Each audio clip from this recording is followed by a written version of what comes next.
morning. Earlier this month, I had the honor of welcoming over 1,000 people, many of them veterans of World War II, the Korean War, the Vietnam War, and current active military to the DuPage Airport in West Chicago for a celebration of their service to our country. The event, sponsored by the DuPage Veterans Foundation, was a fundraiser for Honor Flight Chicago, an organization that flies World War II veterans to Washington, D.C. for a day of honor and reflection at the various memorials. When I came away after spending 4 hours in the Calamos hangar among these great men and women was a sense of pride and patriotism that has remained deeply ingrained in them. Even for some, 5 and 6 decades have passed since they returned stateside from their tours of duty. Hearing some of their stories and witnessing the camaraderie of these former warriors left me with a deep sense of awe and gratitude for their strength, bravery, and sacrifice. Current members of our military proudly carry on that tradition of service to country all around the world today. Scripture tells us that there is no greater love than a man laying down his life for his friends. The men and women that we honor and remember today have proven that they are not just friends to us as Americans, but they are friends to men and women in countries around the world. One such man, Sergeant William Stacy, epitomized what it meant to be a non-commissioned officer in the United States Marine Corps. He was described by a journalist embedded in Afghanistan as having a bright and concentrated flame within him that could cut through stone. It spelled death and failure for his enemies and gave life to his comrades. On January 23, 2012, the 23-year-old from Redding, California, already on his fourth deployment to Afghanistan, was killed by an IED blast while walking patrol in Helmand Province. Likely, like many going into combat, Sergeant Stacy wrote a letter to read in the event that he would give his life. My death did not change the world, Sergeant Stacy wrote. It may be tough for you to justify its meaning at all, but there is a greater meaning to it. Perhaps I did not change the world, but there will be a child who will live because men left the security they enjoyed in their home country to come to his. And this child would learn in the new schools that have been built. He will walk his streets not worried about whether or not his leaders, henchmen, are going to come and kidnap him.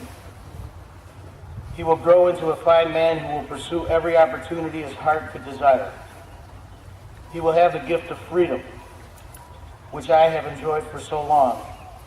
If my life buys the safety of a child who will one day change this world, then I know that it was all worth it. Ladies and gentlemen, I would argue that the sacrifice made by Sergeant Stacy and the countless other Americans, heroes like him throughout the generations, has indeed changed the world. All one needs to do is look at history to understand this. America's independence, the preservation of the Union, the elimination of slavery, and the toppling of fascist, imperialist, and terrorist regimes. 60 years ago, America was engaged in a horrific war on the Korean Peninsula. Many died there so many can live. 87-year-old Herbert Miller survived combat in World War II, but would not be alive today if it had not been for the actions of Captain Emil Capon, who encountered Miller as he lay in a frozen and bloody drenched ditch in North Korea. Suffering from a grenade wound and a broken ankle, and now captured by the Chinese, Miller was lifted and carried by Father Capon, a Catholic chaplain, who selflessly put the needs of his fellow soldiers ahead of his own. When Miller protested, Capon simply said, "If I put you down, they'll shoot you." Many other tales of Capon's heroics were later recalled by the survivors of the North Korean prison camp. After coming down with pneumonia and dysentery, Capon died in a camp hospital that the POWs called the Death House. For his heroism, Father Capone was posthumously awarded the Medal of Honor on April 11, 2013. During the Medal of Honor presentation, President Obama said that Father Capone was an American soldier who didn't fire a gun, but who carried the mightiest weapon of all, the love for his brothers so powerful that he was willing to die so they might live. We owe it to Father Capone, Sergeant Stacy, and the nearly 1 million other men and women who have died defending America since our nation's founding, to live life to the fullest. We owe them to remember their families who have sacrificed so much. Long after the battlefield guns have been silenced and the bombs stop exploding, the children of our fallen warriors will still be missing a parent. Spouses will be without their partners. Parents will continue to grieve for their heroic sons and daughters that died prematurely. As American citizens, we need to be there for them. Nobody can replace these fallen heroes, especially in the eyes of their families. But we can offer shoulders to cry on, assistance with educational expenses, and assurance that their loved ones' sacrifice will not be forgotten. Americans must remember that freedom isn't free. In fact, it's only possible because our fallen heroes have paid for its high price. A price paid which enables us to have ceremonies and observances like this town's across the great nation. I'm sure many of you know someone or know of someone that is serving in the military at this present time, at home or abroad, protecting our country and defending our freedom. I spoke of my nephew last year, Sergeant Edward Thomas Pineda, West Chicago graduate of 2003, and will continue to mention him every year until he's completed his service to his country.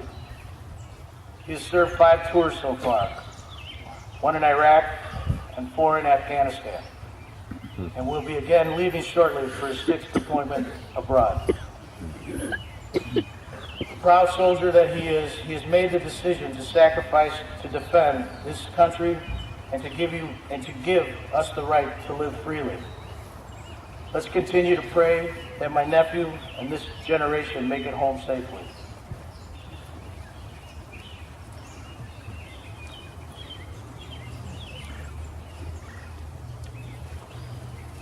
As the unofficial beginning of summer is upon us, let us never lose focus of what Memorial Day means. It's not about beaches, picnics, or auto races. It's a day to remember those who have made the enjoyment of these things in a free society possible to all of us. It is a day for us to remember the promise President Abraham Lincoln made, care for him who all have borne the battle, and for his widow and orphan. We owe it to the heroes that have died and the loved ones left behind to make sure that their sacrifices are remembered and their service to this nation will always be honored. May God bless them, may God bless West Chicago, and may God bless the United States of America. Thank you very much.